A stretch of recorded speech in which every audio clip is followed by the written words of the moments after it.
Forewarn weather with Exact Track 4D.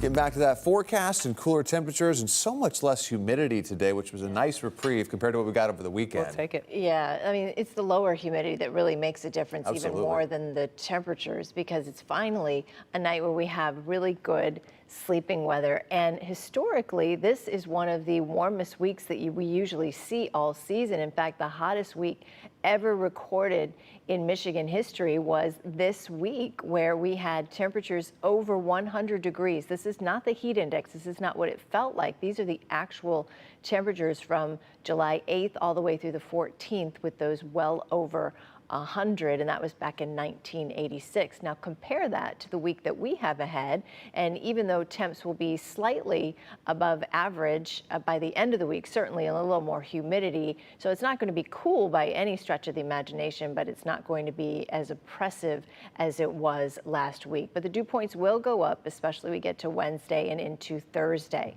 Temps right now are in the mid to upper 60s and starting to cool down. The skies are clearing out, and that means temps will fall pretty quickly here. It's cooler than it was the same time last night, and also we have lower humidity, so about 10 to 15 degrees cooler now than it was at 11 o'clock last night. So you can open up the windows. There's no chance of rain. We do have to talk about Texas briefly, because a little bit of a reprieve from the rain that they had throughout much of the day. There were several flood warnings in parts of Texas where they already had the flooding yesterday, and now you can see there tonight things are quiet, but they could still pick up by Thursday about another inch or so in Kerr. And keep in mind, the air is saturated because of Tropical Storm Barry still left over and hanging in the air, and now you add some rain to it and saturated ground, so even an inch of rain could cause more problems.